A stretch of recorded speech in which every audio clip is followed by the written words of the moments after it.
I'm Lauren with Packhacker, and in this video we're taking a detailed look at the Mono Slim wallet, which I've been testing for the last 2 weeks. Let's dive in.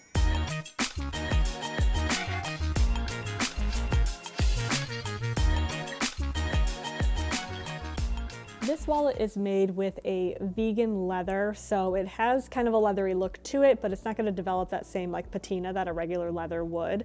We also have monos debossed here on the front, so fairly subtle. Like I wouldn't say it's, anything too crazy, but it is fairly large. So if you're a big like no logo person, maybe that wouldn't be quite your fancy. But it does have matching stitching and then matching edges. So it looks very clean. I will say, like, it looks well made. There's no stitching like coming apart or anything. So, if you're looking for a like relatively budget minimalist wallet, like it's going to be on like the higher end of things, but it still feels like quality made for what you're getting.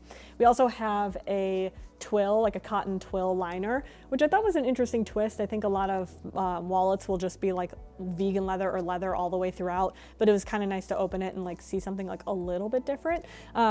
So that was cool. But then in terms of the actual functionality, so we have one spot for a card on the outside.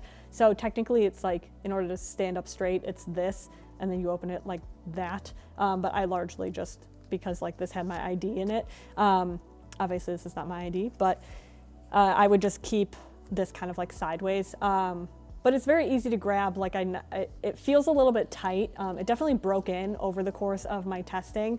And it's like a seam down the middle there that still feels very solid. But this was like the max amount of cards I could fit in here. And even then you can see it kind of creates like this like triangle shape.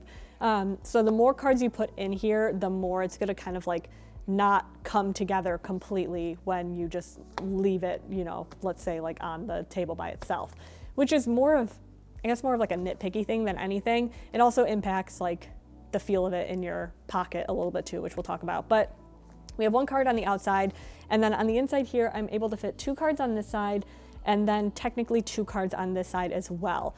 I could get three on this side, but I largely had it I have a wallet tracker. So I did like 2 cards that I don't use super often in a wallet tracker on this side. And then I just had 2 cards on the other side. So total, I would say, like, let's see, if I take this card out, I can put it on the other side. You can see it fits 3 cards comfortably.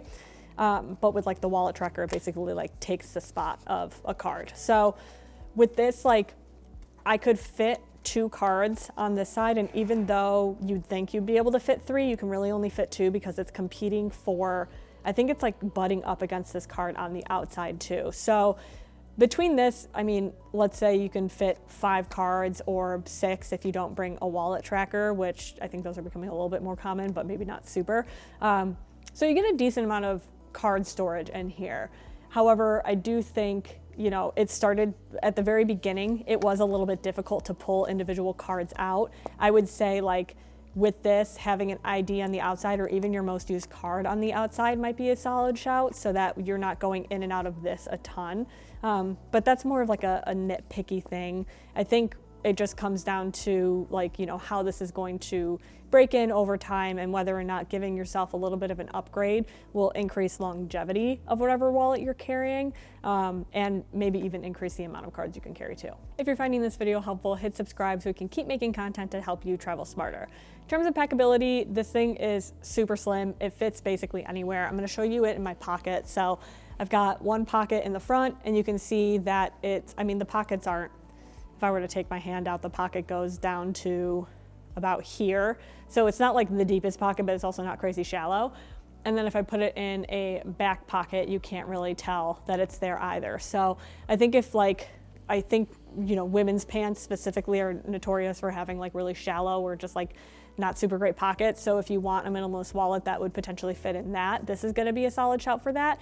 But otherwise, like, the more cards you add, the thicker it's gonna get. I found that like a solid sweet spot, honestly, was 2 cards, a wallet tracker, a card on the outside, and then it's just a little bit slimmer. It just feels like a little bit more compact to me. Again, kind of nitpicky because you can put those other cards in there and overall it's still pretty thin. but just sort of a personal preference. A wallet that I tested recently that this really reminds me of is the Bellroy card slip. So this actually fits 4 cards in our experience. So technically a little bit less than the Manos can fit. And this was pretty tight, right? So like I was able to fit like 1 here, and then I think it was like 1 here and then 2 here or something like that, right?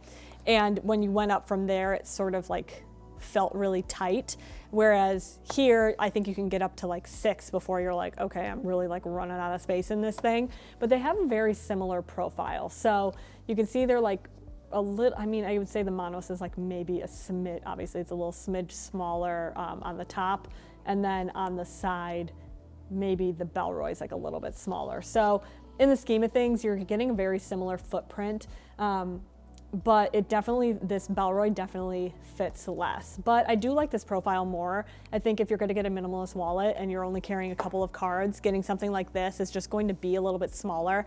Plus, because it doesn't have this opening here, it's not gonna like flap open or like try and close but not do it properly. Like everything just kind of fits in this package.